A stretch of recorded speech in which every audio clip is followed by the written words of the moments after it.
ओम शांति। आज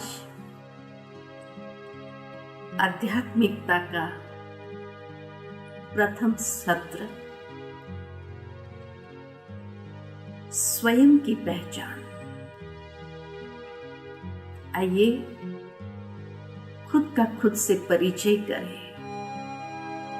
श्रीमद् भगवद गीता के अंदर भगवान ने अर्जुन को सर्वश्रेष्ठ योग सिखाया,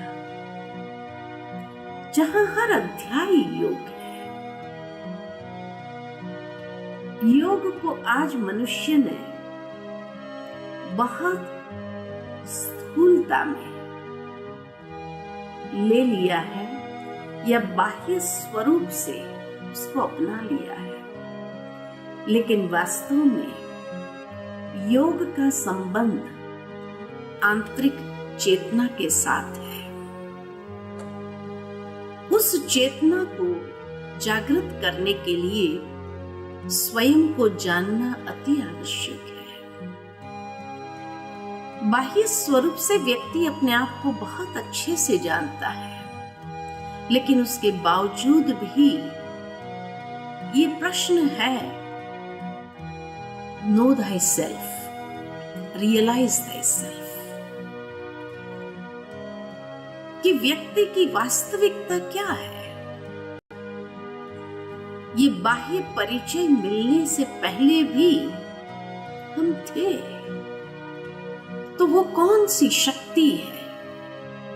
हर भारतवासी इतना तो जरूर जानते हैं कि शरीर को चलाने वाली एक चैतन्य शक्ति है, जो अजर अमर अविनाशी है, शाश्वत है, जिसको किसी ने आत्मा कहा, सोल कहा, रूह कहा, शक्ति कहा। लेकिन उसके बावजूद भी जब ये कहा जाता है कि नो थाई सेल्फ, अपने आप को जानो, तो क्या जानना है? और सबसे बड़ी बात तो ये है कि उसको जान करके फायदा क्या, प्राप्ति क्या? आत्मा चैतन्य शक्ति है, लेकिन उस चैतन्य शक्ति की अभिव्यक्ति इस संसार में शरीर के माध्यम से ही होती है। इसीलिए हमेशा हम दो शब्दों का प्रयोग करते हैं, मैं और मेरा। मेरा हाथ, मेरा सर, मेरे पैर, लेकिन ये मेरा कहने वाली मैं कौन? मैं वो चैतन्य शक्ति आत्मा। मनुष्य कभी ये नहीं कहेगा कि मैं सर दर्द कर रहा हूं। नहीं, मेरा सर दर्द कर रहा है, मेरे हाथ में तकलीफ है। मैं वो चैतन्य शक्ति। इस अंतर को जब हम समझ लेते हैं और उस वास्तविकता में अपने आप को स्थित करने लगते हैं, जिसको गीता में कहा आत्म भाव में स्थित हो जा। हे अर्जुन, हर एक को भी आत्म रूप से देखो, लेकिन अगर मैं खुद आत्म भाव में स्थित होती हूं, तभी तो मैं दूसरों को भी आत्म स्वरूप से देख सकती हूं और ये महसूस करती हूं कि ये भी एक आत्मा है।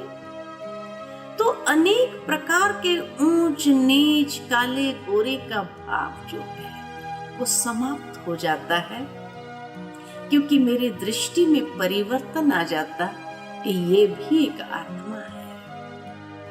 आत्मिक भाव को विकसित कर सकते हैं। वो आत्मा की वास्तविकता क्या है? जैसे ही ये अज्ञान दूर होता है,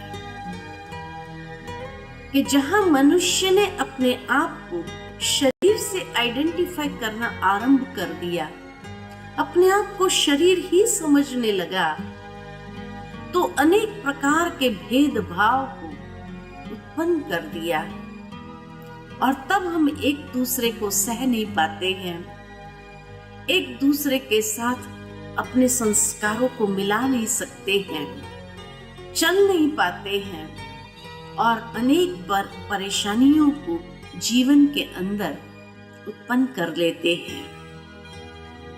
संबंधों में तनाव शुरू हो जाता है। लेकिन जब ये आत्मभाव जागृत होता है तो ये अज्ञान देह अभिमान का या अहंकार का निष्क्रिय होने लगता है और तब हमारा अहंकार किसी से टकराता नहीं, क्योंकि अहंकार ही तो अज्ञान है। किस बात का अज्ञान? अपनी वास्तविकता का अज्ञान। वो आत्मा का वास्तविक स्वरूप कैसा है? आत्मा अति सूक्ष्म दिव्य ज्योति बिंदु स्वरूप है। इसीलिए व्यक्ति जब शरीर छोड़ता है तो ज्योत जलाई जाती है। इसी यादगार में कि जो चैतन्य ज्योत थी वो चली गई। वो आत्मा इस शरीर में कहाँ निवास करती है? मेडिकल साइंस के माध्यम से ये तो पता लगा लिया कि आत्मा का निवास स्थान हाइपोथैलेमस और पिट्यूटरी ग्लैंड के बीच में है, यानी भ्रुकुटी की मध्य से ठीक 2.5 इंच पीछे और ऊपर से 1.5 इंच नीचे। वो है आत्मा का निवास स्थान। लेकिन सरफेस मार्किंग भ्रुकुटी की मध्य में दर्शाया जाता है, जहां हम तिलक लगाते हैं। मंदिर में जाते हैं तो एक प्रथा है कि चमड़े की चीज को बाहर उतारो, अंदर जाकर तिलक लगाओ और उसके बाद भगवान की मूर्ति के सामने जाकर के हाथ जोड़ करके नमन करते हैं। लेकिन इस बात के रहस्य को अगर समझा जाए कि चमड़े की चीज को बाहर उतारना अर्थात ये देह भी एक चमड़ा है। जिस चमड़े का व्यक्ति अहंकार करता है, अभिमान दर्शाता है, वास्तव में उतारना है तो अहंकार के चमड़े को बाहर उतार दो। जिस बात का मनुष्य गर्व करता है, अभिमान करता है, जब भगवान के द्वार में जाओ तो कम से कम उस अभिमान अहंकार को बाहर उतारो। उसके बाद तिलक लगाया, यानी स्वयं को आत्मभाव में स्थित करो और फिर भगवान की मूर्ति के सामने जाकर हाथ जोड़ करके नमन करो। यानी मैं फलाना फलाना नहीं, मैं चैतन्य शक्ति आत्मा, परमात्मा की संतान, परमात्मा को नमन करती हूं। कितना ऊंचा भाव है। लेकिन शायद ही इस भाव से कोई मंदिर में जाता होगा। वो आत्मा की वास्तविकता कि आत्मा सतोगुणी है। सतोगुणी यानी द एसेंस ऑफ 7 वैल्यूज। आत्मा 7 गुणों का स्वरूप है। वो 7 गुण कौन से हैं जिसकी चाहना हर इंसान रखता है? शांति, सुख, आनंद, प्रेम, ये आत्मा की चाहना है।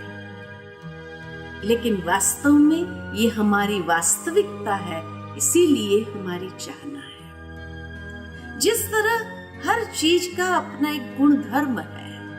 पानी का गुण धर्म शीतलता है, आग का गुण धर्म गर्मी है, तो आत्मा का गुण धर्म 7 गुण है। उसमें सर्वप्रथम आध्यात्मिक ज्ञान है, यानी समझ। उसके साथ साथ दूसरा है पवित्रता। हर इंसान जब इस संसार में आता है तो कितना प्योर एंड इनोसेंट होता है। एक बच्चा जब जन्म लेता है तो कितना इनोसेंट है, पवित्र है। ये उसकी वास्तविकता है।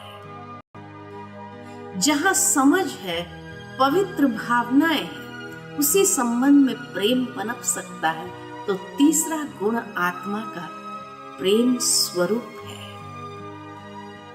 जहां ये तीनों है वहां शांति है। शांति हमारा गुण धर्म है। और जहां ये चारों बातें हैं वहां जीवन में सच्चा सुख है। इसीलिए आत्मा सुख स्वरूप है। और जहां ये पांचों बातें हैं वहां जीवन की सर्वोच्च प्राप्ति आनंद है। तभी आत्मा को कहा जाता है कि आत्मा सत चित आनंद स्वरूप है। सत्य स्वरूप उसका यही है। 7 गुण, चैतन्यता की अभिव्यक्ति और उसमें भी आनंद की अभिव्यक्ति जब ये गुण स्वरूप है तब। और जहां ये 6 बातें हैं वहां आत्मशक्ति, विल पावर है। क्योंकि ये 7 गुण सिर्फ गुण नहीं, शक्ति है। ज्ञान की शक्ति, पवित्रता की शक्ति, प्रेम की शक्ति, शांति की शक्ति, ये सब शक्ति है। तो आत्मा चैतन्य शक्ति है। तो ये 7 उसके गुण धर्म, उसकी वास्तविकता है। लेकिन आज ये 7 गुणों से हम बहुत दूर हो गए हैं और 7 अवगुण आ गए हैं। काम, क्रोध, लोभ, मोह, अहंकार, ईर्ष्या और नफरत। 7 गुणों की जागृति के लिए आत्मा के पास 3 सूक्ष्म शक्ति है, जिसको कहा जाता है मन, बुद्धि और संस्कार। मन आत्मा की सोचने की शक्ति का नाम है। बुद्धि समझने की शक्ति का नाम है। इसलिए कहा जाता है सोच समझ के करना। एक है सोचना, दूसरा है समझना और तीसरा कर्म में आना, जो आत्मा के ऊपर अपना प्रभाव छोड़ देता है, जिसको कहा जाता है संस्कार। तो ये मन, बुद्धि और संस्कार आत्मा के साथ शरीर में प्रवेश करते हैं और आत्मा के साथ ही इस शरीर से विदा लेते हैं। जिस तरह शरीर 5 तत्वों का पुतला है और इसीलिए पंच तत्व की पूर्ति के लिए 5 इंद्रियां हैं, इसी तरह ये 7 गुणों की पूर्ति के लिए आत्मा के पास भी मन, बुद्धि और संस्कार, जो आत्मा के ये 7 गुणों की शक्ति को चार्ज करते हैं। तो मन विचार जितने अच्छे रखेंगे उतनी बैटरी चार्ज होंगे, जितने विचार बुरे होंगे उतनी आत्मा की शक्ति क्षीण होंगी। बुद्धि यथार्थ तभी समझ सकती है जब विचार अच्छे होते हैं और तब व्यक्ति के संस्कार भी श्रेष्ठ होते हैं। तो ये है आत्मा की वास्तविकता। ओम शांति।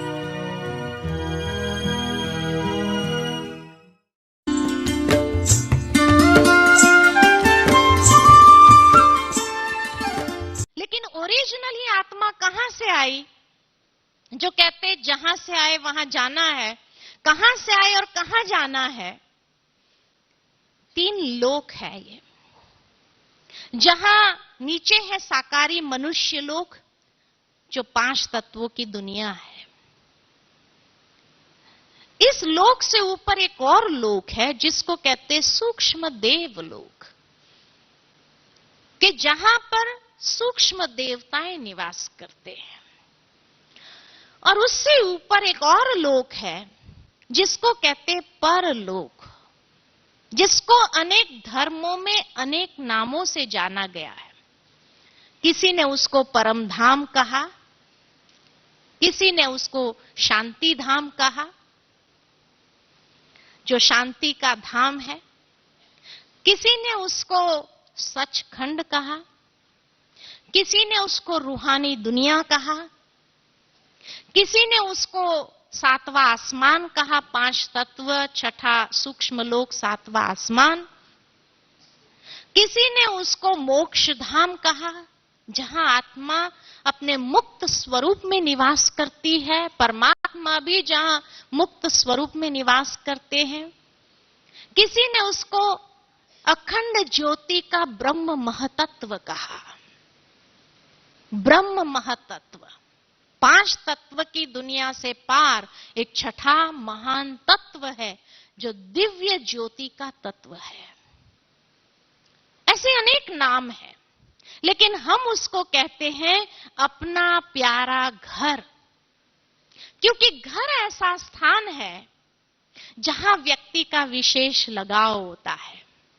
सारी दुनिया घूम कर आए, लेकिन अपने घर में आएंगे तो कहेंगे हाश, जो शांति अपने घर में है और कहीं नहीं है। कहते हैं ना, यहां है ऐसी शांति, अपने घर से भी ज्यादा है या घर जैसी है? हा? तो इसलिए कहा कि घर को कहा जाता है अपना घर, दाता का दर, है ना, जहां सब कुछ मिल जाता है। सारी दुनिया में बड़ी बड़ी 5 स्टार होटल में रह कर के आओ, लेकिन जो नींद अपने घर में आएंगी ना, वो और कहीं नहीं आएंगी। इसीलिए कई बार कई लोग बहुत समय बाहर घूम के आते हैं तो क्या कहते हैं, होम सिकनेस आ गई है, घर याद आ गया है, होम स्वीट होम कहते हैं। तो ये परम धाम अपना प्यारा घर है, जहां से हम इस संसार में आए, जहां वापस जाना है। लेकिन कई बार कई लोग जब बहुत थक जाते हैं ना, तो क्या कहते हैं, हे प्रभु अब तो मोक्ष मिल जाए तो अच्छा है, देख लिया ये दुनिया क्या है, अब तो मोक्ष मिल जाए तो बहुत अच्छा है। इसलिए मोक्ष के लिए पुरुषार्थ करते, परमानेंट चले जाना, अब देख लिया ये संसार क्या है। कई लोग समझते नहीं, जाग करके थोड़ा रेस्ट करके फ्रेश होके फिर आए, टेम्पररी मुक्ति चाहिए। और कई लोग सोचते हैं जाना ही नहीं है, दुनिया बहुत अच्छी है, क्यों जाना चाहिए। आप अपने विचारों को बदली करो, अपनी मनोवृत्ति बदली करो। आप लोग क्या चाहते हैं? कौन चाहता है परमानेंट मोक्ष, परमानेंट चले जाना है कोई ऐसा परमानेंट मोक्ष? अच्छा 1 2 3 बस 4 5 6 थोड़े थोड़े धीरे धीरे ऊंचा कर रहे हैं ना। अच्छा, कौन जा करके रेस्ट करके फ्रेश होके फिर नीचे आना चाहते हैं? अच्छा, वो भी है। और जो जाना ही नहीं चाहते, ये दुनिया बहुत अच्छी है, क्यों जाना चाहिए? है, थोड़े है उसमें भी। लेकिन यहां मुझे 4 प्रकार के लोग दिखाई देते हैं। चौथे प्रकार के जो अनडिसाइडेड है, पता नहीं कहां जाना चाहते हैं। वास्तव में अगर देखा जाए तो परमानेंट कोई नहीं जा सकता है। आप कहेंगे बहन जी हम जाना चाहते हैं ना, लेकिन नहीं, आप भी नहीं चाहते हैं। एक छोटा सा उदाहरण में अगर दूं आपको, तो एक बड़ी बिल्डिंग है, उस बिल्डिंग में 50-60 फ्लैट्स हैं। उस बिल्डिंग के नीचे एक प्लेग्राउंड है जहां वैकेशन का टाइम है और सारे बिल्डिंग के बच्चे आकर खेलते हैं। मान लो कि आप भी उस बिल्डिंग में रह रहे हो और आपका भी बच्चा है, वो कहता है मुझे नीचे जाना है। आप उसको मना कर दो, बेटा नीचे जो खेल चल रहा है ना, बड़ा रफ खेल चल रहा है, तुम्हारे पास इतने खिलौने हैं ना, ये खेलो ना, सारे कंप्यूटर गेम्स है, इतना सारा खिलौने है, खेलो। मान जाएगा? नहीं। उस समय उसको वो कंप्यूटर गेम्स भी अच्छी नहीं लगती है, वो खिलौने अच्छे नहीं लगते, नीचे जाना है, जिद करता है। आप उसको समझाओ कि बेटे नीचे जो खेल चल रहा है ना, हार जीत का खेल है और उसमें बहुत चीटिंग चल रही है। कोई तेरे को धक्का देकर गिरा देगा, चोट लगी, फिर तुम हार जाएगा तो क्या कहेगा? कोई बात नहीं, हार गया तो हार गया, इसमें क्या है, लेकिन जाना जरूर है। आखिर उसको आपने छुट्टी दिया, गया नीचे, खेल में इन्वॉल्व हुआ, खेलने लगा, सारा दिन खेलता रहा। दोपहर में भोजन के लिए भी बस आया, खाया, भागा, है ना। जैसे जैसे शाम ढलने लगी वैसे वैसे चीटिंग बढ़ती गई और किसी ने जोर से उसको धक्का दे दिया, चोट लगी, रोने लगा, आपने आवाज सुना, क्या करेंगे? दौड़ेंगे नीचे, जाकर के सारे बच्चों को कहेंगे अच्छा बहुत खेल लिया अभी सभी ने, आज सारा दिन बहुत खेले, अब सब अपने अपने घर जाओ। क्योंकि मालूम है जब सब नहीं जाएंगे तब तक खुद का बच्चा भी ऊपर आने वाला नहीं है। इसलिए सब बच्चों को भेज करके खुद के बच्चे को भी ले आएंगे, साफ स्वच्छ करके मलहम पट्टी लगाकर कुछ खाना पीना दिया, अच्छा बेटा सो जा, सो गया। दूसरे दिन जब वो खेल आरंभ होगा तो जाएगा नहीं जाएगा? जाएगा। इसी तरह हमारे पिता ने भी हमें कहा बेटे बैठे रहो ऊपर, क्या करना है नीचे जाकर? हमने भी क्या कहा? नहीं जाना है। अरे ऊपर इतनी शांति है, इतना स्वतंत्रता है, तो भी हमने क्या कहा? नहीं जाना है जरूर।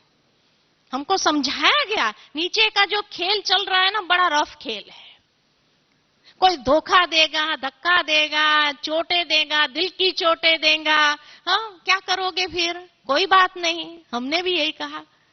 अरे ऊपर बैठ के करेंगे क्या? नीचे इतना लाइवली खेल चल रहा है, हम भी नीचे जाएंगे। ठीक है जाओ। और इसलिए जैसे जैसे नीचे आते गए तो जो है वो तो है ही है, चोला बदल बदल कर यही है, और ऊपर से भी जो आ रहे हैं वो आ रहे हैं ना, इसीलिए पॉपुलेशन बढ़ता जा रहा है। नहीं तो इतनी बस्ती कहां से आई, इतनी आत्माएं कहां से आई? कईयों के प्रश्न होते, ये आत्मा इतनी सारी बढ़ती कैसे जा रही है दुनिया के अंदर? अरे जो है वो तो है ही है, और ऊपर से भी जो नीचे उतर रही है। किसी को देर से होश आ रहा है ना, तो जैसे जैसे होश आएगा जागेंगे। कोई 8 बजे का उठने वाला होता है, कोई 12 बजे उठने वाला होता है, वो फर्क तो पड़ेगा कि नहीं? कोई बहुत नाइट ड्यूटी करके आया तो दिन भर सोता है, 4 बजे उठता है। तो इस प्रकार से जैसे जैसे जिसको होश आया वैसे वैसे उतरते गए नीचे। लेकिन कलयुग आने तक तो मैक्सिमम लोगों को होश आ गया और नीचे आ गए, इसलिए कलयुग में इतना पॉपुलेशन है। लेकिन जब बहुत ज्यादा चोटें मिल जाती है तो हम भी कई बार चिल्लाने लगते हैं, अभी बस करो प्रभु, अभी मोक्ष मिल जाए तो अच्छा है। ये भी एक रोना ही हुआ। तो भगवान भी क्या करता है? अच्छा वो भी आता है, यदा यदा ही धर्मस्य। इसीलिए उस महावाक्य के अनुसार परमात्मा भी संसार में आता है और क्या कहते हैं? चलो बच्चे बहुत हो गया, अब चलना है घर सबको, है ना। बहुत खेल लिया, सुबह से रात तक बहुत खेल लिया, कलयुगी रात आ गई है अभी, तो चलो अब घर चलो। लेकिन कुछ लोग तो तैयार हो जाते हैं, कुछ लोग कहते हैं नहीं नहीं हमको नहीं चलना है अभी, है ना। देर से जो आए हुए होते हैं वो क्या कहते हैं? अरे हमारे लिए तो यही स्वर्ग है, अभी आप लोग जाओ, हम तो अभी और खेलेंगे ना। तो खेलना चाहते हैं, लेकिन समय पूरा हो गया, अब संसार परिवर्तन हो रहा है। अब जब संसार परिवर्तन होने जा रहा है तो आगे नहीं खेल सकते हैं, कायदा नहीं है। इसलिए कोई चाहे या ना चाहे चलना तो है ही है, फिर कैसे चलना ये आपके ऊपर है। तो ये था आत्मा का संपूर्ण ज्ञान। जैसे किसी व्यक्ति का संपूर्ण परिचय लेते हैं ना, तो उसमें 5 बातें पूछी जाती है। ऐसे ही आज आत्मा के परिचय में भी 5 बातों को हमने सुना। 5 बातें में कौन सी बातें आती है? सबसे पहले तो नाम पूछेंगे, आपका नाम क्या है। फिर आजकल हर जगह पर फोटो चाहिए, वही है या दूसरा है। तीसरा क्वालिफिकेशन पूछा जाता है। चौथा एड्रेस, एड्रेस में भी एक टेम्पररी एड्रेस, एक परमानेंट एड्रेस, कोई गांव होगा। और 5वां प्रेजेंट ऑक्यूपेशन। ये 5 बातों में संपूर्ण परिचय आ जाता है।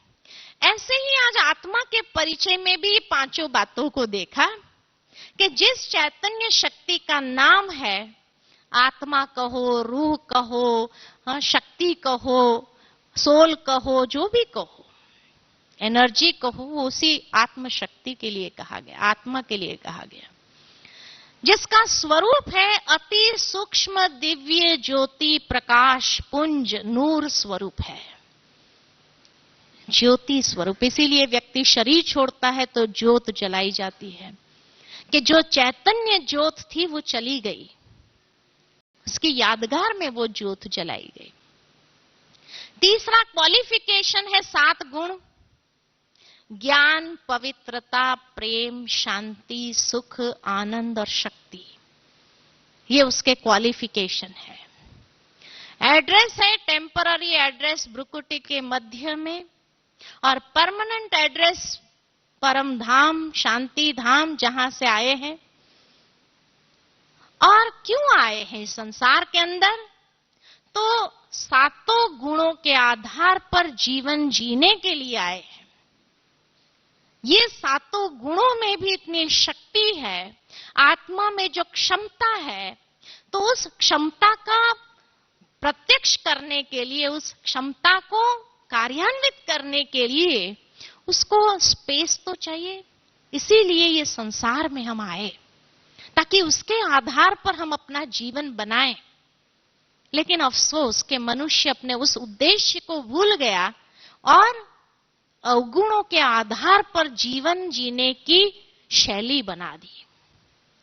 वास्तव में हमारी जीवन शैली ये 7 गुणों के आधार पर होनी चाहिए। यही वास्तविक जीवन है।